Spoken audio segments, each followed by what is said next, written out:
Good evening everyone. तो जैसा कि आप सभी को पता है, हम यहाँ पर ले रहे हैं ऑनलाइन क्लासेस। किस क्लास के लिए? तो वो है 9th क्लास के लिए। किस सब्जेक्ट की? तो वो है मैथ की। ठीक है, हमने जो है वो अपना सेकंड चैप्टर हम यहाँ पे पढ़ रहे हैं, जिसका नाम है बहुपद, और उसको ही हम आज कंटिन्यू करेंगे। चलो तो बढ़ते हैं आगे। बहुपद के बारे में हमने पिछली क्लास में क्या सीखा था? तो हमने सीखा था कि गुणनखंड जो है वो कैसे निकाले जाते हैं, और सार्व गुणनखंड वाला जो है वो हमने कंसेप्ट सीखा था। कैसा? तो सार्व गुणनखंड की कैसे जो है हम किसी भी बहुपद के किसी भी उसके जो है वो गुणनखंड कैसे ज्ञात करते हैं, वो हमने पिछली क्लास में सीख लिया है। तो अभी के लिए एक एग्जाम्पल इसका कर लेते हैं, सार्व गुणनखंड वाले का। तो यहाँ पे मैं कुछ एक बहुपद लिखूंगी, उसमें जो है वो बहुत सारे पद या फिर टर्म्स होंगी। आपने बताना है कि उन सभी टर्म्स में सार्व चीज कौन है, उसके बारे में आप मुझे बताइएगा। तो अभी मैं यहाँ पे लिख रही हूं 5m² जमा 15m³ जमा 25m³। चलिए आप मुझे बताइए कि इन सब में सार्व या फिर कॉमन चीज कौन है? एम। मैम ये सब 5 के पहाड़े में आते हैं। हाँ 5m²। ठीक है, वेरी गुड, बिल्कुल परफेक्ट आंसर है 5m²। ठीक है, अब बात करते हैं कि m क्यों नहीं, m² क्यों, तो उसकी बात अभी करते हैं हम। ठीक है, ध्यान से मेरी बात बच्चों सुनिएगा। अभी के लिए सभी बच्चे अपना माइक ऑफ रखना, इस क्वेश्चन को समझते हैं अच्छे से, अपना माइक ऑफ रखिएगा। उसके बाद से फिर आप अपने आंसर देना शुरू करना। ठीक है, तो अभी इस क्वेश्चन के लिए कोई बच्चा माइक ऑन ना करें। करते हैं शुरू। सबसे पहली बात बच्चों, हम पढ़ रहे हैं गुणनखंड के बारे में। गुणनखंड का मतलब होता है अपनी संख्याओं को या अपने पदों को। देखो ये पहला पद है, ये दूसरा पद है, ये तीसरा पद है। इन पदों के भी हमने गुणनखंड निकालने हैं, उसके बाद ही हम ये तय कर पाएंगे कि कौन सा गुणनखंड या कौन सी चीज जो है वो सार्व है। सार्व मतलब कॉमन। अब बात करते हैं जब हम कॉमन की, तो कॉमन सिर्फ उसी को ले सकते हैं बच्चों जो हमें सभी पदों में नजर आ रहा हो। जैसे यहाँ पे 3 पद है, पहला दूसरा तीसरा, तो कॉमन मैं उसी को कहूंगी जो मुझे तीनों में नजर आएगा। तो कैसे इसको सॉल्व करते हैं? सबसे पहले पहला पद उठाइए यहाँ से और इसके गुणनखंड लिखिए। ठीक है, तो इसके गुणनखंड अगर मैं लिखूं तो सबसे पहले संख्या के गुणनखंड लिखने होते हैं, फिर अपने चर के गुणनखंड लिखने होते हैं। तो 5 का तो कोई गुणनखंड होता नहीं, तो 5 का मैंने 5 ही लिख दिया। उसमें गुणा कर दिया मैंने m को, और एक और बार m को। 2 बार मैंने यहाँ पे m लिखा है, क्यों? क्योंकि m की घात में 2 था। घात में जो भी लिखा जाए उसका मतलब ये होता है कि हमारा जो ये आधार है, जो चीज नीचे लिखी गई है, उसको उतनी बार लिखें। इसकी घात में 2 है, तो m को मैंने 2 बार लिखा है। ठीक है, अभी बढ़ते हैं आगे।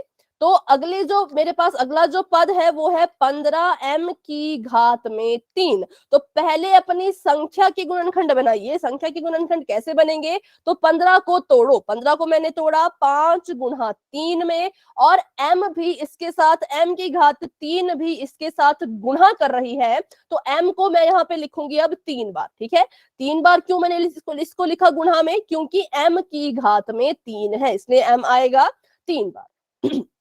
बात करते हैं अपनी आखिरी पद की, तो आखिरी पद है 25, और इस बार जो m की घात है बच्चों वो है 4। तो पहले तो 25 को तोड़ो, 25 को तोड़ के लिख दिया मैंने 5 गुना में 5, 5 पंजे 25, और m को हम लिखेंगे यहाँ पर 4 बार, क्योंकि m की घात में 4 है। सिंपल, तो 1 2 3 और 4। ठीक है, अब हमने उस चीज को लिखना है जो चीज इन तीनों के पास है। ठीक है, तो पहली चीज मैंने देखा, इसके पास भी 5 है, इसके पास भी 5 है, इसके पास भी 5 है, तो मैंने इस 5 को उठाया और यहाँ पे लिख दिया, क्योंकि ये चीज कॉमन आई किसमें?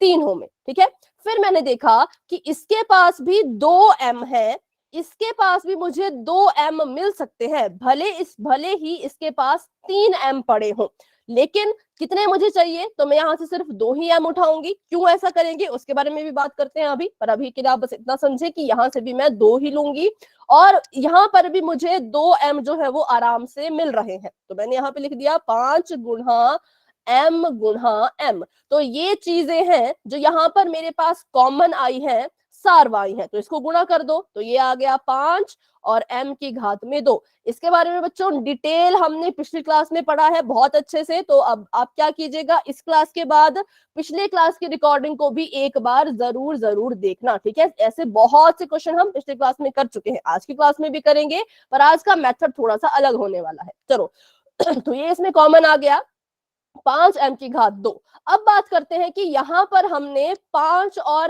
m को कॉमन ना लेकर के 5m की घात 2 को या फिर 2m को कॉमन सार्व क्यों लिया। क्योंकि जब भी आप किसी चीज को बच्चों कॉमन लेना चाहोगे, सार्व लेना चाहोगे, तो आपने देखना है कि वो संख्या, ठीक है, वो संख्या या फिर वो चर जिसको भी कॉमन ले रहे हो, उस संख्या की बात की जाए, उस चर की बात की जाए, वो किसके पास सबसे कम है, किसके पास वो सबसे कम है, उसी कम वाली चीज को आप कॉमन लेते हो। जिसके पास कम होगा उतने को ही आप जो है वो कॉमन ले पाओगे। अगर मैं बात करूं सबसे ज्यादा m किसके पास है, अब आप अपना माइक ऑन करके बताएं।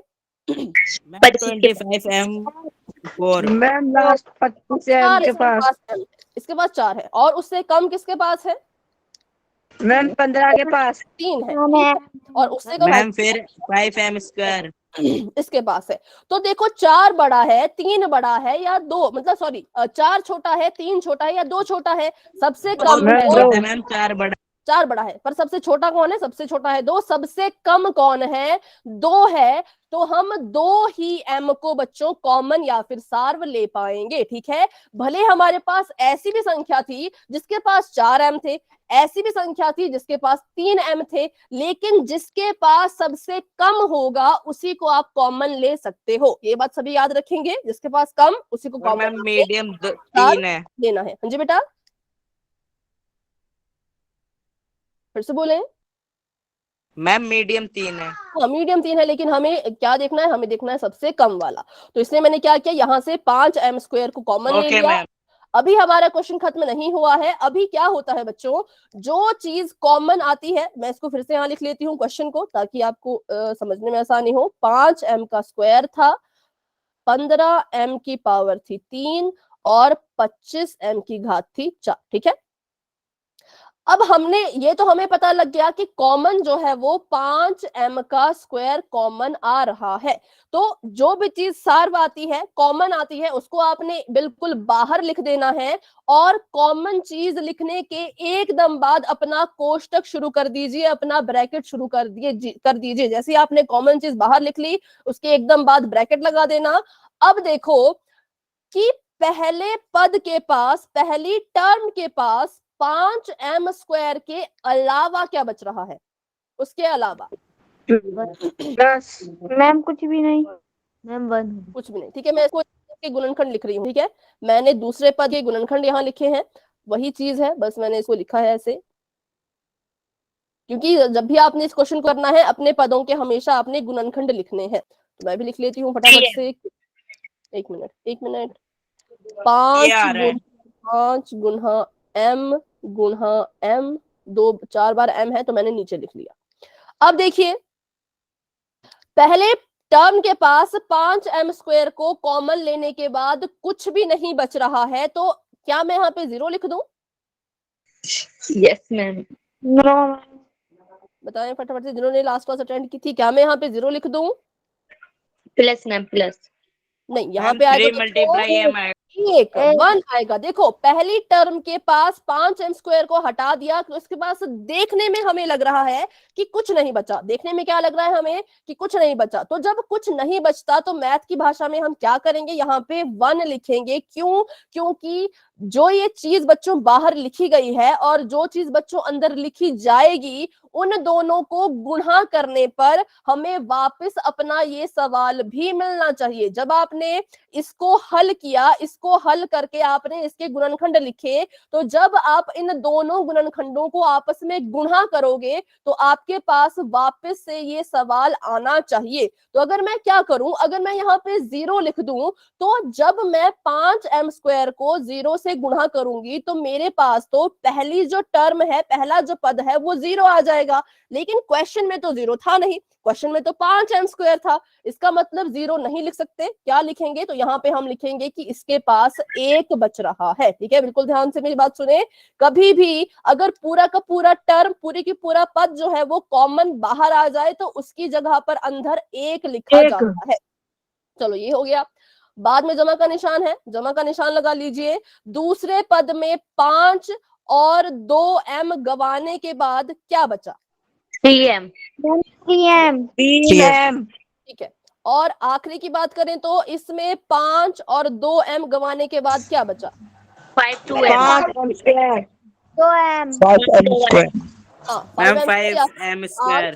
और 2m जिसने कहा वो भी ठीक है, 2m। ठीक है, अब इसको हल करके लिखते हैं, बिल्कुल सॉल्व करके लिखेंगे।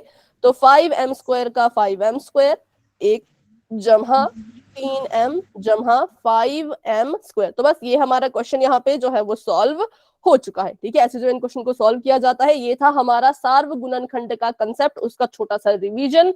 अब हम करते हैं आज की क्लास को शुरू, जो भी गुणनखंड के बारे में ही है लेकिन थोड़ा सा अलग है। ठीक है, तो आपको दिख रहा होगा टॉपिक यहाँ पे, पदों के पुनः समूहन द्वारा गुणनखंड ज्ञात करना। पदों के पुनः समूहन, तो क्या होता है ये पुनः समूहन? ये कह रहे हैं जब हम गुणनखंड को सरल बनाने के लिए पदों को पुनर्व्यवस्थित करते हैं तो वो पुनः समूहन कहलाता है। क्या करते हैं? जब हमने अपनी गुणनखंड की प्रक्रिया को इजी बनाना है, सरल बनाना है, तो हम पदों को पुनर्व्यवस्थित करेंगे। पुनर्व्यवस्थित का मतलब है कि उनकी जगह को अपने हिसाब से बदल के लिखेंगे। जो हिसाब हमें इजी लग रहा है, जो हिसाब हमें आसान लग रहा है, उस हिसाब से पदों को आगे पीछे हम लिख सकते हैं।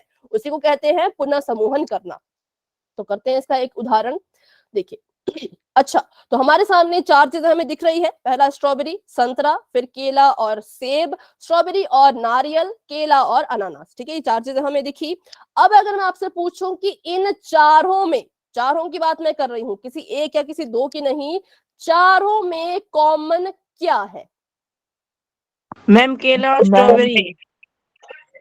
स्ट्रॉबेरी। चारों में है क्या बेटा ये? 1। ठीक है, हाँ 1 को भी छोड़ो, अभी मैथ की बात नहीं करते, अभी सिंपल बात करते हैं। तो क्या इनमें कुछ कॉमन है? No ma'am. कोई नहीं है। चारों की जब हमने बात no, की ma'am. तो हमने, हाँ चारों की जब हमने बात की तो हमने पाया कि कॉमन या जो सार्व है वो कोई भी नहीं है। फिर हमने देखा, हमने थोड़ी सी इस पे नजर दौड़ाई तो हमने देखा कि चारों में भले ही कॉमन ना हो लेकिन पहले और तीसरे पद में कुछ कॉमन दिख रहा है, हमें कुछ सार्व चीज दिख रही है, स्ट्रॉबेरी। और दूसरे और चौथे में भी हमें कुछ कॉमन दिख रहा है, बनाना मैम, बनाना। बनाना। ठीक है, तो इसलिए इस क्वेश्चन को हल करने के लिए हम यहाँ पे करेंगे इन पदों का पुनः समूहन। पुनः समूहन कैसे करना है? जो 2 चीजें कॉमन दिख रही हैं उनको एक साथ लिखेंगे, इसको उठा के इसके साथ लिखेंगे और इसको उठा के इसके साथ लिखेंगे। ठीक है, देखते हैं कैसे किया है हमने इसका पुनः समूहन। तो ऐसे देखो, मैंने क्या किया, पहले को ऐसे कैसा रहने दिया, इसको यहां से उठा करके इसको दूसरे नंबर पे लिख दिया, जबकि ये तो तीसरे नंबर पे था। तो ये मैंने अपनी मर्जी से किया, क्यों? ताकि मेरा जो क्वेश्चन है वो थोड़ा सा आसान बन जाए। ठीक है, तो मैंने क्या किया, लेकिन ध्यान दीजिए, जब मैंने अपने तीसरे पद को यहां से उठाया तो मैंने एक चीज नहीं मैं भूली, क्या? वो है उसका चिन्ह। यहाँ पर ये पद माइनस का है तो मैंने देखो यहाँ पर भी माइनस इसके साथ लाया है। तो आपने भी यही करना है, कोई भी संख्या हो, कोई भी पद हो, उसके चिन्ह को अपनी मर्जी से तो कभी मत अलग करना, जो उसका चिन्ह है वैसा ही वो रहना चाहिए। ठीक है, तो मैंने ये किया, इसका पुनः समूहन ये कर दिया और केले वाले को मैंने बाद में लिख दिया। फिर इससे क्या हो गया, मेरे पास 2 जोड़े बन गए जिसमें कुछ कुछ मुझे कॉमन नजर आ रहा है। तो अब इसको आगे और हल हम करेंगे। फिर हमने जो है यहाँ से स्ट्रॉबेरी को उठा के बाहर रख दिया और फिर देखा हमने कि इसके अलावा क्या बच रहा है। ठीक है, इसमें से स्ट्रॉबेरी को हटा दो, क्या बच रहा है? ऑरेंज। और माइनस का साइन, और यहाँ से स्ट्रॉबेरी को हटा दिया तो क्या बचा? नारियल। यहाँ से हमने केला बाहर कॉमन ले लिया क्योंकि दोनों के पास था, एक बार उसको बाहर लिख के यहाँ लिख दिया, तो पहले पद के पास इसके अलावा बच गया एक एप्पल और दूसरे पद के पास इसके अलावा बच गया एक पाइनएप्पल। ठीक है, तो बस ऐसे ही। हाँ, कोई कुछ कह रहे हैं बच्चा? माइक ऑफ कर ले, माइक ऑफ कर ले। ठीक है, तो बस यही सेम चीज बच्चों हम अपने सवाल के साथ भी करने वाले हैं। हम भी अपने सवाल का अब पुनः समूहन करेंगे ताकि जो हमारा क्वेश्चन है वो बहुत सरल, बहुत ही इजी बन जाए। अब पुनः समूहन कैसे करना है वो पूरा हम पर निर्भर करता है। ठीक है, तो अभी इससे जुड़ता हुआ एक सवाल कर लेते हैं ताकि आप इसको ज्यादा अच्छे से कर पाओ। चलो, तो अभी इन्होंने आपको यहाँ पे एक सवाल दिया। सवाल कुछ इस तरह का है कि 10x y जमा 21, एक मिनट इसको थोड़ा छोटा कर लेते हैं। 10x y जमा 21 जमा 15x जमा 14y। ठीक है, तो ये मेरा सवाल है पहला, और इसको मैं यहाँ पे भी एक बार लिख लेती हूँ। क्यों मैं 2 बार कर रही हूँ? ताकि इससे हम एक नई चीज सीखने वाले हैं, इसलिए मैं ऐसा कर रही हूँ। यहाँ पर भी 10x y जमा 21 जमा 15x जमा 14y। अब मुझे बताइए कि किसका किसका पुनः समूहन मैं करूं? 21 और 15। ठीक है, आप कह रहे हैं कि 21 और नहीं, 21 और 15 में तो कॉमन क्या आएगा? 3 कॉमन आ जाएगा। ठीक है, लेकिन अभी इसका नहीं करते हैं। अभी हम पहले पद के अनुसार बताओ, पहले पद के अकॉर्डिंग बताओ। 10 और 14। 10 और 14। ठीक है, अब देखो, हाँ, अब यहाँ 2 चीजें आई, 3 चीजें आई। जैसे आपने कहा कि 21 और इसको भी हम एक समूहन कर सकते हैं, इनका पुनः समूहन, है ना, या फिर 10xy और 14y का भी कर सकते हैं, या फिर 10xy और 15x का भी कर सकते हैं। तो हमें यहाँ पे 3 तरीके दिख गए अपने क्वेश्चन को सॉल्व करने के। तो क्या तीनों तरीके से सॉल्व करने पर आंसर सेम आता होगा? क्या ऐसा होता होगा? तो उसी का हम अभी पता करेंगे।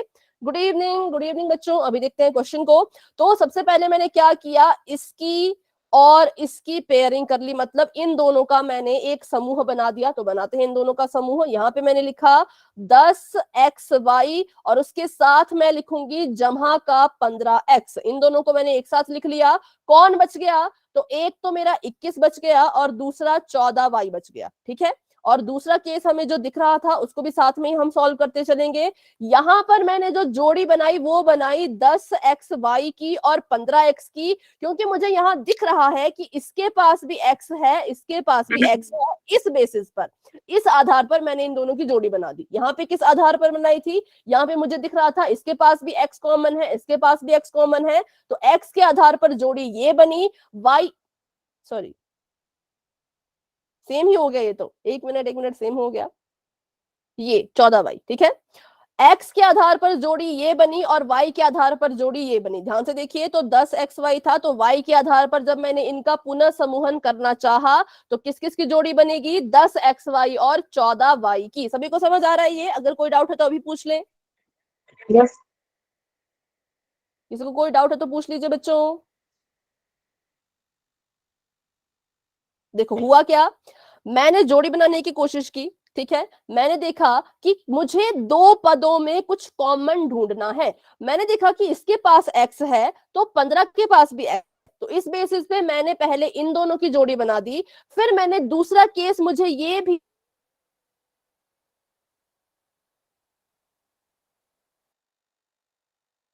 दी। ठीक है, तो अभी आपको क्लियर हो चुका होगा। अब इसको लिखें तो 10xy जमा 14y जमा 21 जमा 15x। ठीक है, ये मैंने लिख दिया है।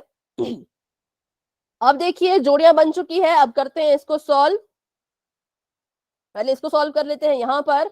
तो यहाँ पे बताओ क्या चीज कॉमन आ सकती है? इसके हमें बनाने पड़ेंगे पहले तो गुणनखंड। तो गुणनखंड बना लो। 10 को तोड़िए, कैसे टूटेगा ये? 2 गुना 5। 2 गुना 5। ठीक है, 2 गुना में 5। तो इसको मैं लिख लेती हूँ यहाँ पर 2 गुना 5, और साथ में क्या है इसके? xy गुना y। हाँ, वो भी लिखा जाएगा 2 गुना 5 गुना x गुना y गुना x गुना y। और 15x को तोड़िए, किसमें टूटेगा ये? 3 15 गुना 3 गुना 5 गुना 3 मल्टीप्लाई 3 प्लस में 7 मल्टीप्लाई 2। 7 मल्टीप्लाई, हाँ ठीक है, पर यहाँ पे जगह नहीं बची तो पहले इसको मैं मिटा देती हूँ, यहाँ पे इसको सॉल्व करते हैं, ठीक है। और इसको तोड़ेंगे, 21 को तोड़ेंगे तो ये आ जाएगा 7 गुणा में 3, और 14 को तोड़ेंगे तो आ जाएगा 7 गुणा में 2 गुणा में y, ठीक है। ये देखिए, ये इसी सवाल का चल रहा है, इसको अभी मैंने रोक दिया है, इसको रोक दिया गया है, बस इसको मैं हल कर रही हूँ। तो यहाँ से देखिए क्या क्या चीज कॉमन आ रही है आपकी पहले 2 पदों में और आखिरी 2 पदों में। पहले पद की बात करें, एक तो मुझे दिखा कि 5 इसमें कॉमन है और दूसरा x भी इसमें कॉमन है ना। तो कौन बाहर आ जाएगा? 5x। 5x। अब कॉमन लिख दिया तो कॉमन की एकदम बाद ब्रैकेट शुरू कर देना है। बताइए 5x के अलावा पहले टर्म में, पहले पद में क्या चीज है जो बच गई? 2y। 2y। और दूसरे पद के पास? मैम 3। ठीक है, अब बात करते हैं नेक्स्ट की। तो जमा का निशान है तो जमा का निशान आपने लगाना है। इसमें और इसमें क्या चीज कॉमन नजर आ रही है? मैम 7। मैम 7। 7। ब्रैकेट शुरू कर दिया। 7 के अलावा पहले पद के पास क्या बच गया? मैम 3। और दूसरे के पास? Ma'am 3 multiply 2y। ठीक है, अब देखो अगर मैं 5 जमा 8 लिखूं या 8 जमा 5 लिखूं, ये दोनों आपकी नजर में बराबर हैं या अलग अलग है? मैम बराबर है। मैम बराबर है, बराबर है। तो वैसे ही अगर मैं 2y जमा 3 लिखूं या 3 जमा 2y लिखूं, वो भी बराबर होंगे? Yes ma'am. ठीक, तो मुझे अभी ये दिखा। ठीक समझा दो, समझ में नहीं आया। जी बेटा, कौन सी चीज आपको समझ नहीं आई, पूछे जरा फिर से। मैम शुरू से समझा दो, हमने क्लास में बीच में ज्वाइन की थे ना। ठीक है बेटा, ठीक है। माइक बेटा ऑफ रखें, आप ऐसा मत करें, क्या करें, कुछ भी बीच में ना बोला करें। जिसका डाउट है वो जरूर पूछें, ठीक है। अभी सुनो मेरी बात, एक स्टेप रहता है उसको करें, फिर शुरू से सीखें, ठीक है। बस एक स्टेप रहता है, उसको कंप्लीट करके फिर शुरू से सीखें, ठीक है। चलो तो बस इसका एक स्टेप कर लेते हैं, फिर हम इसको शुरू से सीखेंगे, ठीक है। पहले बस यहाँ पर देखो, ये वाली चीज और ये वाली चीज मैंने कहा कि बराबर है, तो क्या इसको हम कॉमन ले सकते हैं? Yes ma'am. यस मैम, ले सकते हैं। Yes ma'am. 3 कॉमन ले लिया। मैंने कहा जब कॉमन लेते हैं तो एकदम से बाहर ब्रैकेट लगा देना है, एकदम से तो लगा दिया। पहले पद के पास इसके अलावा क्या बचा? 5। और दूसरे पद के पास इसके अलावा क्या बचा? 7। तो ये हमारा फाइनल आंसर जो है वो आ चुका है। इन सवालों का आंसर बच्चों इस रूप में, इस फॉर्मेट में आता है, ठीक है। तो ऐसे क्वेश्चन कभी भी होंगे तो उनका आंसर ऐसे आएगा। हाँ, तो चलो अभी हम इसको करते हैं बिल्कुल स्टार्टिंग से, और इस बार हम करेंगे इसका दूसरा वाला पार्ट। अभी इसको मैं मिटा देती हूँ। पहले हमने पेयरिंग की थी दूसरी तरह से, अब हम पेयरिंग करेंगे दूसरी वाई के हिसाब से। अच्छा, तो जिन बच्चों को डाउट है वो बच्चे बिल्कुल यहाँ पे ध्यान से मेरी बात सुनेंगे। सभी जितने बच्चों ने क्लास को लेट ज्वाइन किया या फिर जितने भी बच्चों को समझ नहीं आया, वो दोबारा से इस क्वेश्चन को मेरे साथ सीखेंगे, ठीक है। चलो 14y। इस बार मैंने देखो, इन सवालों में हमने करना क्या होता है, हम जो है इनके गुणनखंड निकाल रहे हैं। अब कोई संख्या हो, मान लो 25 है, 25 के गुणनखंड निकालना तो कितना आसान है। 25 को हम कैसे लिख सकते हैं? 25 को हम लिखेंगे 5 गुना में 5, 5 गुना में 5। पर आपको क्वेश्चन क्या दिया है, आपको सवाल आया है कि इस पूरी संख्या का, इस पूरे बहुपद के गुणनखंड निकालो। तो ये तो कितना मुश्किल है। तो इसके लिए क्या ट्रिक होती है? ट्रिक यही होती है, स्टेप यही होते हैं कि हम इसमें सार्व गुणनखंड ढूंढते हैं। सार्व गुणनखंड की मदद से हम जो है अपने क्वेश्चन को सॉल्व करते हैं। सार्व मतलब होता है बच्चों कॉमन, ठीक है। कॉमन किसमें? अगर कोई ऐसी संख्या होती जो इन चारों के पास कॉमन होती, तो क्या हमें इनका पुनः समूहन करना पड़ता? बताएं जरा बाकी बच्चे। No ma'am. नहीं, हम उसको बाहर लिखते और जो बच गया उसको अंदर लिख लेते। पर यहाँ पे हुआ क्या कि चारों के पास कुछ कॉमन था ही नहीं, तो हमें करनी पड़ी इसकी रीग्रुपिंग या फिर पुनः समूहन। तो मैंने देखा 2-2 के जोड़े बनेंगे इसमें। तो मैंने देखा कि 10xy और 14y में एक चीज कॉमन है, वो है y। तो ये और ये, क्यों ना मैं इनकी जोड़ी बना दूं और जो बच गए उनकी जोड़ी खुद ही बन जाएगी, ठीक है। तो मैंने लिखा यहाँ पे 10xy जमा 14 y। देखो इसकी जगह को बदल के यहां लिखना, इसी को कहते हैं पुनः समूहन। किसी भी पद की जगह को बदल के यहां कहीं और लिख देना, उसको हम कहते हैं पुनः समूहन। ठीक है, उसके बाद 14y आ गया है आगे, तो पीछे चला जाएगा 21 और उसके पीछे चला जाएगा 15x। तो अब देखिए 2 के जोड़े बन चुके हैं। अब हमने यहां से सार्व गुणनखंड ढूंढ के निकालना है। सार्व गुणनखंड निकालने की विधि क्या होती है कि पहले तो हर एक पद के गुणनखंड निकालिए। तो मैंने क्या किया, इस 10 को पहले तोड़ा, 10 को तोड़ा मैंने 2 गुणा 5 के रूप में, x और y को भी तोड़ दिया मैंने x गुणा y के रूप में। ये मैंने देखिए इसका गुणनखंड किया है, सिर्फ और सिर्फ इसका। ठीक है, अब बढ़ते हैं आगे, तो उसके आगे जमा का निशान था, जमा का निशान लगा दिया और 14y को भी तोड़ के लिख दिया। तो यहां पर आ जाएगा 2 गुणा में 7 गुणा में y। बढ़ते हैं आगे, तो 21 को तोड़िए, 21 को क्या हम लिखेंगे, 3 7 मल्टीप्लाई बाय 3। 7 गुणा 3 या 3 गुणा 7। ठीक है, और 15 का देखें तो 15 का क्या हम लिखेंगे, 5 5 गुना या 3। 15, 5 मल्टीप्लाई बाय 3 और मल्टीप्लाई बाय x भी, क्योंकि x भी साथ में है। ठीक है, अब देखो अब होता है हमारा काम शुरू क्या करने का, तो कॉमन चीज ढूंढने का। तो मैंने देखा इसमें और इसमें 2 कॉमन है और एक और चीज कॉमन है, बताइए कौन सी, Y। Ma'am y। x नहीं है, x नहीं है। अगर x होता तो इसके पास भी x होना था ना, लेकिन इसके पास तो x था ही नहीं, तो इसलिए y। तो जो चीज कॉमन आ गई उसको फटाफट से उठा के बाहर लिख लो। 2 और y कॉमन आए, बाहर मैंने लिख दिया। 2y के अलावा इस पहले पद के पास क्या क्या चीजें बची हैं, 5 x 5। और दूसरे पद के पास क्या चीजें बची हैं, मैम 7। 7। ठीक है, अब बढ़ते हैं आगे, जमा का निशान लगा लिया। इसमें और इसमें क्या क्या कॉमन है, 3। 3। तो 3 को बाहर लिख लें और अंदर क्या बच गया, पहले पद के पास 7 और दूसरे के पास 5x 5।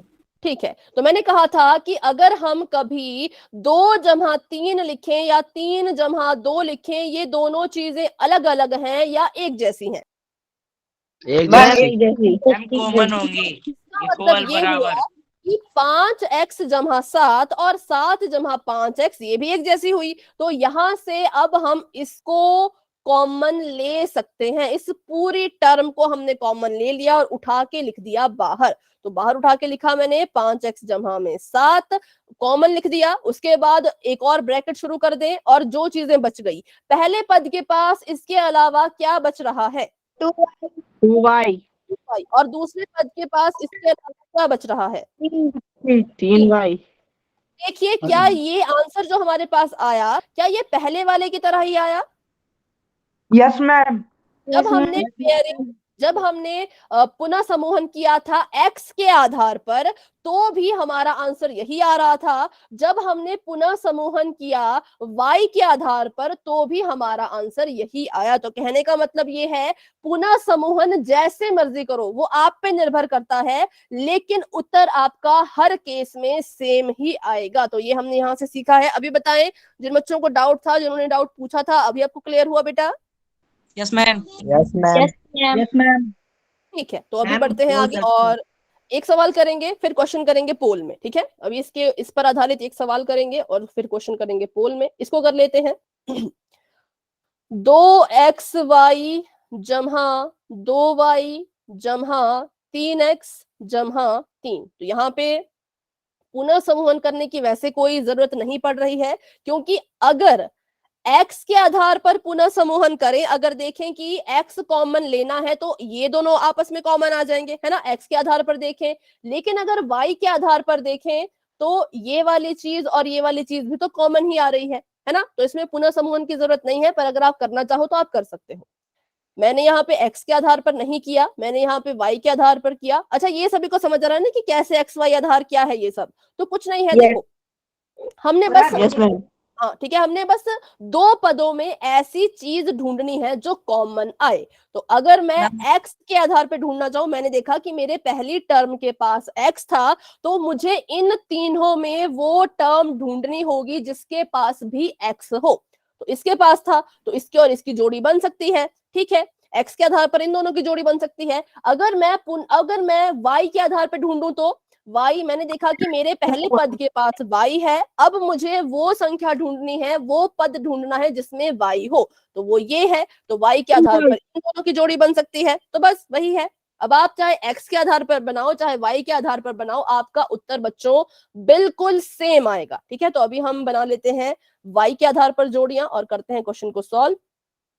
2xy का 2xy था और साथ में 2y और साथ में 3x और साथ में 3, तो मैंने पुनः समूह नहीं किया, मैंने इसकी और इसकी जोड़ी बना दी, इसकी और इसकी जोड़ी बना दी।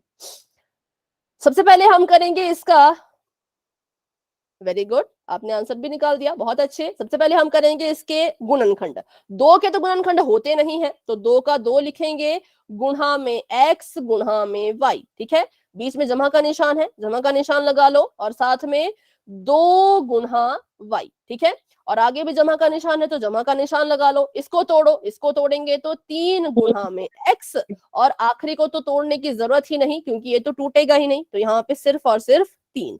अब बात करते हैं कि क्या क्या हम कॉमन लेंगे। 2-2 की जोड़ियां बना दी और कॉमन ढूंढने चले। पहले 2 पदों के पास क्या चीज कॉमन है, बताइए। मैम 2 और y। वेरी गुड, 2 और y, तो मैंने यहां से उठाया 2 को और उठाया y को। 2 और y के अलावा पहले पद के पास क्या बचा, मैम x। और दूसरे पद के पास क्या बचा, 1 मैम x। नहीं, देखो दूसरा पद है ये, ठीक है। तो 2 भी चला गया, y भी चला गया, देखने में कुछ नहीं बच रहा पर लिखने में मैम एक। 1। हाँ, ध्यान से सुने बच्चों, इस बात को एक बार फिर से सुने कि दिखने में मुझे दिखा कि 2 भी चला गया है, y भी चला गया है, कुछ नहीं बच रहा, लेकिन लिखने में 1 लिखना है। दिखने में जब कुछ ना बच रहा हो तो लिखने में 1 लिखना है, बस सिंपल सी बात, 0 कभी मत लिखना, ठीक है। जमा का निशान लगाते हैं, इसमें और इसमें क्या चीज कॉमन है, मैम 3। मैम 3। तो इस 3 को उठा के बाहर लिख दिया, यहां से भी 3 को उठा के बाहर लिख दिया। पहले पद के पास क्या बचा, x + 1 और दूसरे के पास 1। 1। दिखने में कुछ नहीं बच रहा, 3 तो उठ के चला गया, लेकिन लिखने में 1 लिखना है। चलो, अभी भी इसमें कुछ कॉमन मुझे नजर आ रहा है, अभी भी एक चीज है जो दोनों में कॉमन है, वो कौन है, x + 1। x + 1। ये देखो, ये और ये दोनों सेम है, x + 1 x + 1, तो इसको उठा के बाहर लिख दिया। जैसे ही कॉमन चीज को बाहर लिखा वैसे ही एक ब्रैकेट शुरू करना है। पहले पद में से इसको हटाने पर क्या बचा, 2y। 2y। दूसरे पद में इसको हटाने पर क्या बचा, +3।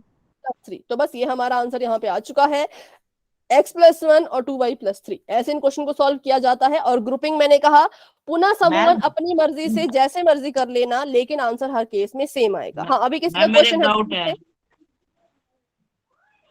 मैम। हाँ जी, हाँ जी बेटा। मैम जैसे ये x + 1 है तो इसमें पावर नहीं लगेगी 2? नहीं, ये इसमें पावर नहीं लगेगी, क्यों, क्योंकि हम इसको गुणा नहीं कर रहे, हम इसको कॉमन ले रहे हैं, ठीक है। कॉमन का मतलब होता है सिर्फ एक बार लिखना। यस मैम, ओके मैम, ठीक है, ठीक है। चलिए, तो अभी इसको मिटा देते हैं। अच्छा, अभी एक क्वेश्चन आप मुझे करके बताना, फिर हम क्वेश्चन करेंगे पोल में। तो देखो, यहाँ पे भी इन्होंने वैसे ही किया कि चारों में कुछ कॉमन नहीं था तो कुछ कॉमन नहीं लिया। बाद में इन्होंने देखा कि अगर हम इनका पुनः समूहन कर ले तो इनको कुछ ना कुछ कॉमन नजर आ जाएगा, तो इन्होंने जो है इनके समूह बना लिए, 2-2 के जोड़े बना लिए। समूहन का मतलब है जोड़े बना लो, बस जोड़े बनाते जाओ। 2-2 के 4 चीजें थी, चारों में कुछ कॉमन नहीं था, लेकिन 2-2 के जोड़े जब बनाए तो कॉमन चीज नजर आ गई, तो वैसे इन्होंने यहाँ पे कर लिया। उसके बाद बना लिए गुणनखंड इसके और इसके। फिर देखा कि पहले 2 पदों में क्या चीज कॉमन आ रही है और दूसरे 2 पदों में क्या चीज कॉमन आ रही है, उनको लिख लिया। और उसके बाद इनके पास हमारी तरह ही सेम आंसर जो है वो आ चुका है, ठीक है। फिर x + 1 को भी कॉमन ले लिया, ऐसे यहाँ पर। और क्या इसके अलावा बच गया, तो बच गया 2y और 3, ठीक है। तो अभी एक क्वेश्चन कर लेते हैं, फिर हम क्वेश्चन करेंगे पोल में। ये पीछे वाला सेम क्वेश्चन है जो हमने पीछे किया ना, वही सेम क्वेश्चन है, तो इसको दोबारा से नहीं करेंगे अब हम।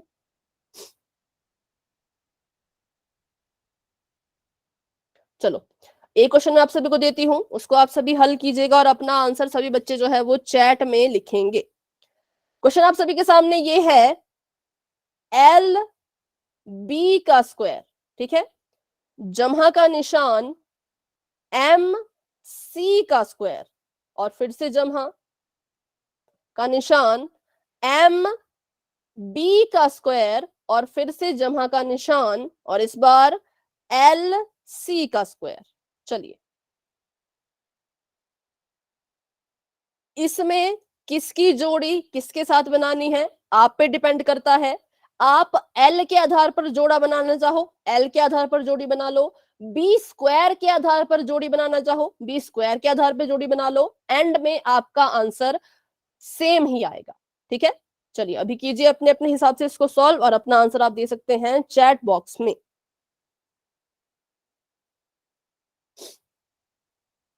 बी और सी के साथ नहीं बन सकती जोड़ी क्योंकि दोनों अलग अलग है ना। देखो अगर आप सी स्क्वायर के हिसाब से जोड़ी बनाना चाहो तो वैसे भी बना सकते हो, पर कोशिश क्या करें कि इसके हिसाब से बनाया करें, पहले पद के हिसाब से। ठीक है, अभी ट्राई करें इसको और अपना आंसर मुझे बताएंगे आप चैट में।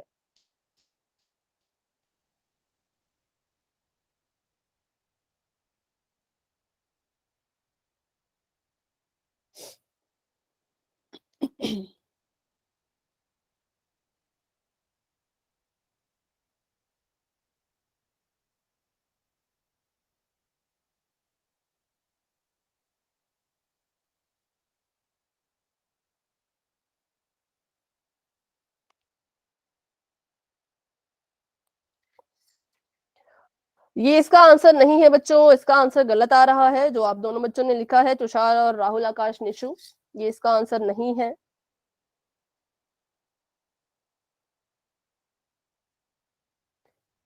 ये भी इसका आंसर नहीं है। देखिए जमा का निशान तो आएगा ना, इसका आंसर किसी ऐसे फॉर्मेट में आएगा जैसे कि एक चीज आएगी ऐसी और दूसरी चीज आएगी ऐसी, ये इसका फॉर्मेट है। फॉर्मेट मतलब इस पैटर्न में आपका आंसर आएगा। पहला ब्रैकेट होगा उसमें 2 टर्म्स आएंगी, दूसरा ब्रैकेट होगा उसमें भी 2 टर्म्स आएंगी। तो कुछ भी ना लिखे बच्चों अपनी मर्जी से। हाँ। कोई कुछ कह रहा है, कोमल बेटा कुछ कहते हैं?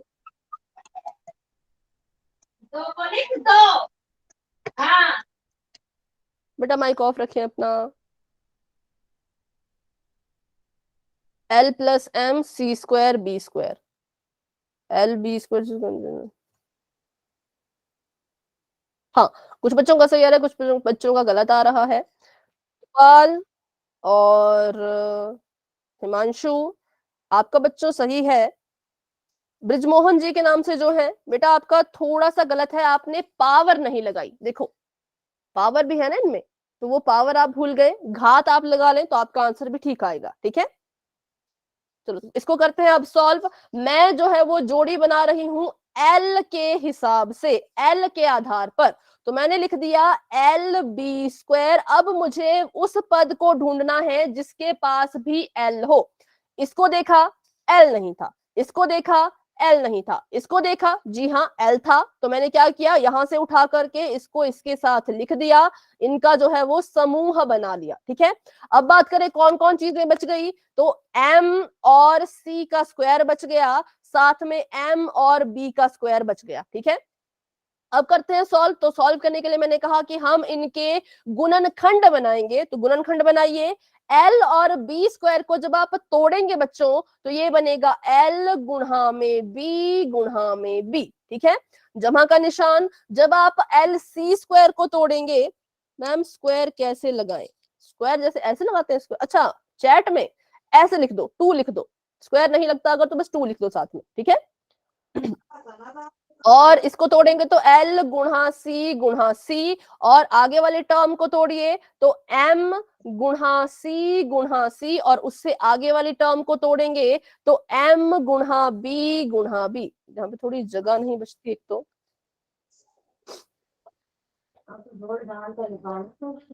बेटा माइक ऑफ रखें प्लीज, अपना माइक ऑफ रखा करें, आपकी जो बातें हैं वो पूरी रिकॉर्ड होती हैं, इसलिए मैं आप कुछ भी गलत बोलेंगे तो वो रिकॉर्ड हो जाएगा, पूरी रिकॉर्डिंग में सुनाई देगा, क्लास की रिकॉर्डिंग जो भेजी जाती है पूरा उसमें सुनाई देगा। तो इसलिए ऐसा ना करें। आपका जो नाम है यूजर नेम वो भी दिखता है, माइक ऐसे हिलता हुआ दिखता है कि इस नाम का इंसान ये चीज बोल रहा है, तो इसलिए मैं कहती हूँ माइक ऑफ रखा करें प्लीज, ठीक है। चलो, तो अब हम बात करें कि पहले और दूसरे पद में क्या चीज कॉमन है। तो मैंने देखा इसके पास भी एल है, इसके पास भी एल है ना। बी और सी जो है वो कॉमन नहीं आएंगे किसी भी केस में, क्योंकि इसके पास बी था, इसके पास सी था, ये कैसे कॉमन आ सकते हैं। तो कॉमन आया सिर्फ और सिर्फ एल, तो एल को मैंने बाहर लिख दिया। बताइए एल के अलावा पहले पद के पास क्या चीजें बची। Ma'am B multiply by B, C multiply by C. जमा का निशान नहीं भूलना है बच्चों, जमा का निशान भी बोले, जमा सी गुणा सी, ठीक है। बेटा माइक ऑफ रखें। अभी कौन है जो माइक ऑन कर रहे हैं, गाना गा रहे हैं क्लास में, ऐसा नहीं करना है। देखिए आप 9th क्लास के बच्चे हैं, बड़े बच्चे हैं, ऐसे बच्चों वाली हरकतें ना करें, है ना। अब आगे बताइए, तो थर्ड और फोर्थ टर्म में क्या क्या चीज कॉमन आई। एम एम, ये एम, ठीक है, तो मैंने यहाँ पे लिख दिया है एम। और क्या बच गया इसके अलावा, तो अंदर बच गया सी गुणा सी, और यहाँ बच गया plus B multiply by B. B गुणा बी। चलिए अब इसको सॉल्व करके लिखते हैं, तो फटाफट से इस एल को एल ही लिखेंगे। बी गुणा बी होता है बी स्क्वायर, सी गुणा सी होता है सी की घात 2, और लगा देंगे यहाँ पे ब्रैकेट, बंद हो गया ब्रैकेट हमारा। आगे बढ़ते हैं, जमा का निशान, एम कॉमन था, एम को बाहर रखें, अंदर ये भी बन गया सी स्क्वायर और ये भी बन गया बी स्क्वायर। अब हमें पता है कि जमा में आगे पीछे लिखा जा सकता है, तो ये चीज सेम है, ये वाली चीज और ये वाली चीज दोनों सेम है, तो इसको भी उठा करके कॉमन ले लो। इसको भी उठा करके यहाँ पे ले लिया मैंने कॉमन, ठीक है। कॉमन लिया तो ब्रैकेट शुरू कर दीजिए। इसको बाहर कॉमन लेने पर पहले पद के पास क्या बच रहा है। L. मैम पहले के L. पास एल बच रहा है, दूसरे के पास एम। कॉमन आ रहा है। एम बस, तो ये देखिए आपका आंसर आ गया, बी स्क्वायर प्लस सी स्क्वायर और दूसरे ब्रैकेट में एल प्लस एम। तो जितने बच्चों का ये आंसर आया था उतने सभी बच्चों का बिल्कुल ठीक है। कुछ बच्चों ने घात नहीं लगाई, बच्चों घात का ध्यान रखें, घात लगानी है, ठीक है। बाकी सभी का ठीक था। तो चलिए अभी, मैम एक बार फिर से समझाना। ठीक है, इसको फिर से हम समझते हैं, ठीक है। चलो इसको मैं अभी मिटाती हूँ, फिर इसके बाद हम एक क्वेश्चन करेंगे पोल सेक्शन में, ठीक है। पोल में ऐसा होता है कि पोल में आपको आंसर जो है वो अलग से अलग जगह देना होता है। चलो, तो अभी के लिए हमारे पास सवाल था कि एल बी का स्क्वायर एम और सी का स्क्वायर एम बी का स्क्वायर एल सी का स्क्वायर, ये सवाल था। इन्होंने कहा कि क्या करना है, इसके गुणनखंड निकालने हैं। तो हमने कहा ठीक है निकाल लेते हैं। तो सबसे पहले हमने पढ़ा है कि जब ऐसा सवाल आता है तो पहले हम देखते हैं कि चारों में कुछ कॉमन है क्या। हमने कहा कुछ भी नहीं है, चारों में कुछ कॉमन ही नहीं है। तो फिर हमने देखा कि चलो चारों में नहीं, क्या दो दो में कुछ कॉमन है, तो हमें दिखा हाँ कॉमन है। इस बार मैं पेयरिंग करूंगी बी स्क्वायर के हिसाब से, ठीक है। तो अगर मैं बी स्क्वायर के हिसाब से पेयरिंग कर रही हूं, तो बताइए एल बी स्क्वायर के साथ मैं किसको लिखूं। M B square. Very good, बहुत अच्छे, एम बी स्क्वायर को। क्यों, क्योंकि पेयरिंग हम कर रहे हैं बी स्क्वायर के आधार पर। तो ये चीज यहाँ आ गई और ये चीज इसकी जगह पे चली जाएगी। तो यहाँ पे बच गया एम और सी का स्क्वायर प्लस एल और सी का स्क्वायर। अब फिर से वही चीज हम करेंगे इनके यहाँ पर गुणनखंड। तो एल गुणा बी इसको तोड़ के आया, ठीक है। इसके गुणनखंड जब बनाए तो ऐसा आया, उसके बाद निशान जमा का है तो जमा ही रहने दें, और इसको तोड़े तो इसको टूट के जब ये टूटेगा तो ये बनेगा एम बी गुणा बी। अच्छा, बी को हमने 2 बार क्यों लिखा, क्योंकि बच्चों उसकी घात में 2 था। अगर घात में 4 होता तो मैं बी को यहाँ पर 4 बार लिखती, ठीक है। घात में 2 था इसलिए मैंने इसको 2 बार लिखा है। अभी बढ़ते हैं आगे, तो m आ जाएगा m गुणा में 2 बार c, और यहाँ पे देखें तो l का l और गुणा में 2 बार c। अब हम बात करते हैं पहले और दूसरे पद में क्या कॉमन आएगा, तीसरे और चौथे पद में क्या मैम कॉमन पहले पद में बी मल्टीप्लाई बाय बी और दूसरे पद में C multiply by C. Very good, बहुत अच्छे। b गुणा b कॉमन आ रहा है पहले पद में। बेटा अभी बहुत टाइम है, अभी मेरी तरफ से बाय नहीं है। और दूसरा है c गुणा c, ठीक है। तो पहले पद से हम b गुणा b को कॉमन ले लेंगे, और इसके अलावा बताइए अंदर क्या चीज बच रही है। L multiply by M plus M नहीं, एल मल्टीप्लाई बाय नहीं आएगा। एल मल्टीप्लाई बाय कैसे बेटा, पहले के पास M L plus बचा, L दूसरे के plus M, पास M M। plus L। L multiply M ठीक है, bracket आगे जमा का निशान, यहां से कॉमन आया C गुणा C, तो मैंने बाहर लिख दिया और अंदर क्या चीज बच गई? M plus L। ठीक है, अब हमें पता है कि L M जमा plus M करो, L जमा M करो, M जमा L करो, एक ही बात है, दोनों चीजें सेम है, तो इसको यहां से हम कॉमन लेंगे, किसको? L कॉमन लेंगे। जमा M को। कोई बात बेटा, अभी करेंगे, पोल में क्वेश्चन करेंगे, लेकिन पोल में क्वेश्चन करने से पहले हमें समझ भी तो आना चाहिए ना कि हम क्या पढ़ रहे हैं, है ना? तो इसलिए yes मैम क्या आएगा तब तक हम पोल में क्वेश्चन नहीं करते हैं। चलो, इसको बाहर कॉमन लेने पर अंदर क्या बच गया? L प्लस B में square ma'am plus B C plus में square। C, B प्लस में C नहीं, पहले पद B के बाद multiply ma'am B square B plus C गुणा, square। B multiply B हाँ, और यहां से इसको हटा दिया तो क्या बच गया? C multiply by C। C multiply C। C multiply अब इसको हमने और ज्यादा हल करना है, तो करते हैं इसको और ज्यादा हल और देखते बी हैं हमारा स्क्वायर आंसर। प्लस सी स्क्वायर। ठीक है, L प्लस M का L plus M, bracket L square plus M plus bracket C B square। Square plus C square. ठीक है, B square plus C square, तो ये हमारा फाइनल आंसर यहाँ पे आ चुका है। तो अब बताइए, ऐसा क्वेश्चन करने के लिए पोल में आप सभी तैयार हैं? yes मैम ठीक है, यस मैम।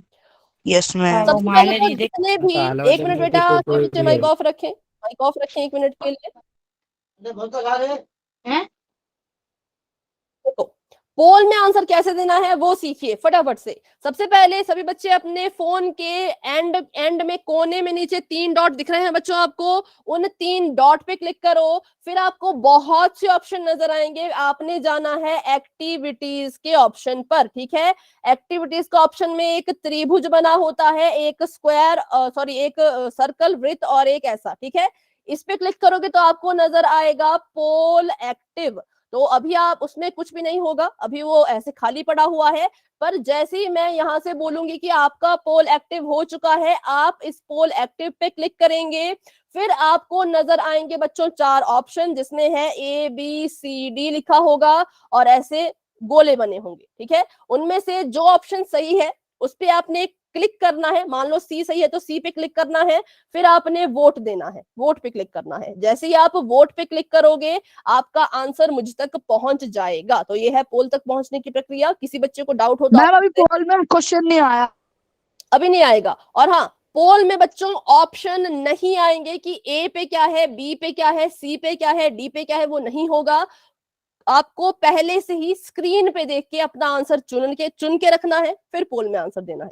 तो यस मैम चैट ऑफ कर लेते हैं और सब बच्चे ध्यान दें कि माइक ऑन करके भी कोई आंसर नहीं देगा, क्योंकि ये एक तरह का टेस्ट होता है, तो माइक भी ऑन मत करना। ठीक है, चलो क्वेश्चन आप सभी के सामने है, मैं आपको समझा देती हूँ क्या कहा जा रहा है कि a x की घात 2 जमा b y की घात 2 जमा b x की घात 2 और साथ में जमा a y की घात 2, ये आपका एक बहुपद है। आपको कहा है कि इसके जो है वो गुणनखंड निकालिए। ठीक है, ये आपका सवाल है, आपको दिख रहा होगा। इसके आपको कहा है कि गुणनखंड निकालिए। कैसे निकालने हैं अभी अभी हमने सीखा, पुनः समूहन के द्वारा। अब आप चाहे तो a के हिसाब से पेयरिंग करो, समूह बनाओ, आप चाहो तो एक्स स्क्वायर के हिसाब से समूह बनाओ, आंसर सेम आएगा। लेकिन ध्यान क्या रखना है कि सभी ऑप्शन सेम सेम एक जैसे नजर हमें आ रहे होते हैं। तो बिल्कुल अच्छे से आंसर निकालिए अपना, फिर देखिए कि कौन सा ऑप्शन आपके आंसर से मैच कर रहा है, उसी को आपने सिलेक्ट करना है। ठीक है, तो अभी के लिए सॉल्व करना शुरू कर दें, पोल भी आपको नजर आ जाएगा। सुहाना बेटा माइक ऑफ रखें, अपना माइक ऑन ना करें अभी इस वक्त। ठीक है, कोई भी बच्चा माइक ऑन नहीं करेगा। अब पोल ओपन हो चुका है, पहले ये चुनो, ये डिसाइड करो कि कौन सा ऑप्शन आपका आंसर है, फिर पोल में जाओ और उस ऑप्शन पे क्लिक करके वोट कर दो। ठीक है,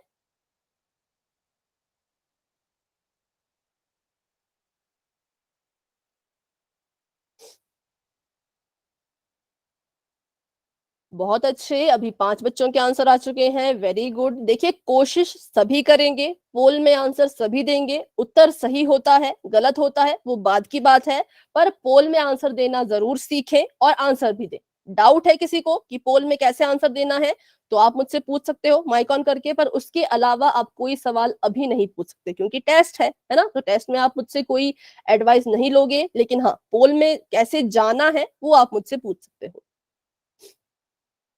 12 बच्चों के आंसर आ चुके हैं, वेरी गुड, बहुत अच्छे। अभी क्लास में मैं आपको बताऊं तो 39 बच्चे हैं और उनमें से 13 बच्चे अपना आंसर दे चुके हैं, बहुत अच्छे। अभी 14 बच्चों के आंसर आ गए, वेरी गुड वेरी गुड। ध्यान से करें बच्चों, सभी ऑप्शन सेम सेम से नजर आ रहे हैं, लेकिन फिर भी सभी में कुछ ना कुछ अंतर जरूर है। तो उस अंतर को भी पहचानिए और अपने आंसर से मैच करो। पहले आंसर निकालो, फिर मैच करो कि किस ऑप्शन से ये मेल खा रहा है, ठीक है। तो चलिए, अभी 17 बच्चों के आंसर आ चुके हैं, 18 बच्चों के आंसर आ चुके हैं, और जो आपको मैं ग्रुप में भेजती हूँ ना, वो इसी का रिजल्ट होता है, इन्हीं क्वेश्चन का, कि इन पोल के क्वेश्चन में किस बच्चे ने कितने आंसर सही दिए थे, ठीक है। तो अभी 19 बच्चों के आंसर आ चुके हैं, वेरी गुड, बहुत अच्छे।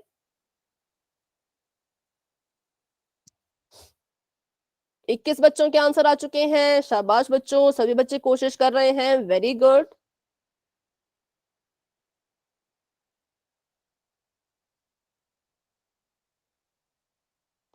23 बच्चों के आंसर आ चुके हैं और 16 बच्चे अभी भी रहते हैं। तो वो भी अपना आंसर सॉल्व करें पहले तो अच्छे से, तुक्का बिल्कुल ना मारे, क्योंकि गणित है, गणित में कभी भी तुक्का नहीं चलता। आपको कॉपी पे इसे अच्छे से हल करना ही होगा अगर आप चाहते हैं कि आपका आंसर बिल्कुल सही आए, ठीक है। तो अभी 26 बच्चों के, वेरी गुड, 26 बच्चों के आंसर आ चुके हैं और 13 बच्चे अभी रहते हैं। 27 बच्चों के आंसर आ चुके हैं, शाबाश बच्चों, बहुत बढ़िया, बहुत अच्छे। 28 बच्चों के आंसर आ चुके हैं। अभी हमारे क्लास में घट के रह गए हैं 37 बच्चे। तो 37 में से 29 बच्चों के आंसर आ चुके हैं, अब 30 बच्चों के आंसर आ चुके हैं, 31 बच्चों के, वेरी गुड भाई, बहुत जल्दी जल्दी सभी बच्चे आंसर दे रहे हैं और बहुत से बच्चों का सही भी आ रहा है, बहुत बढ़िया। 32 बच्चों के आंसर आ चुके हैं, 5 बच्चे अभी भी रहते हैं, 33 बच्चों ने अपना आंसर दे दिया और अभी रहते हैं हमारे पास 3 या 4 बच्चे। तो अब हम करते हैं 10 सेकेंड का वेट। जिन बच्चों ने अभी तक आंसर नहीं किया है वो 10 सेकेंड के अंदर अंदर अपना आंसर पोल में जाकर के दे दें, ठीक है। 10, 9, 8, 7, 6, 5, 4, 3, 2, 1। चलिए, अभी के लिए पोल हो चुका है एंड, और जहां पे आपने अभी पोल में आंसर दिया बच्चों, वहीं पे वापस जाओ और देखो, आपको ये दिख रहा होगा कि कितने बच्चों 29 बच्चों ने बी को आंसर किया है। ने, आपको ये दिख रहा होगा कि कितने बच्चों ने इसको आंसर किया। चलिए, तो 29, वेरी गुड, 29 स्टूडेंट्स ने जो है वो ऑप्शन नंबर बी पे टिक किया है, पर देखते हैं ये ऑप्शन सभी नंबर बी बच्चे इज द सही राइट है। Answer ma'am. एक ऐसे कैसे बी राइट आंसर, देखते हैं, अभी चेक करेंगे इसको, ठीक है। चलो फटाफट से चेक करते हैं इसको। तो मैं पेयरिंग करूंगी मैम। ए के हिसाब से, तो ए के हिसाब से करूंगी तो ए एक्स स्क्वायर है, तो इसके साथ कौन आएगा? B X square. A multiply X A multiply के हिसाब से किया एक्स। मैंने ए के हिसाब से किया, तो मैं इसको ए वाई स्क्वायर लाऊंगी, ठीक है। और आपका भी ठीक है, मैम बी ए एक्स के हिसाब स्क्वायर। से ए वाई स्क्वायर आएगा। हाँ, अगर एक्स स्क्वायर के हिसाब से करेंगे तो बी एक्स स्क्वायर आएगा, पर मैंने ए के हिसाब से की तो ये आया। ये दोनों आ गए एक एक ग्रुप में, और दूसरे ग्रुप में रह गए ये दो चीजें, B Y B square Y और स्क्वायर और ये ए आ एक्स गया। स्क्वायर। चलो अब इनको करते हैं। तो बताइए इसमें और इसमें क्या कॉमन है? इसको खोलने की जरूरत नहीं है, दिख रहा है क्या कॉमन है, मैम ठीक ए और ठीक है। ए, तो मैंने इसके दूसरे वाले में अभी बी। एक बार सुने, मैंने इसके गुणनखंड नहीं बनाए, मैंने बस इसको इसका देख लिया कि ए एक कॉमन था, ए बाहर निकाल दिया, अंदर बच गया एक्स स्क्वायर और वाई स्क्वायर, ठीक है। आगे देखिए, तो यहाँ पे बी भी कॉमन आ गया था, तो बी एक बार लिख दिया और अंदर बच गया वाई स्क्वायर वाई स्क्वायर जमा एक्स स्क्वायर। ठीक है। और इसमें अब और क्या कॉमन आ जाएगा?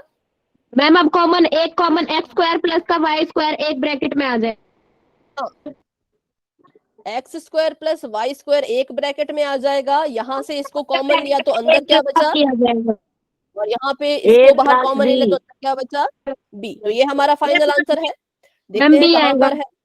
Very good, option number B बिल्कुल सही आंसर है। 29 बच्चों ने जो आंसर दिया था वो बिल्कुल सही था।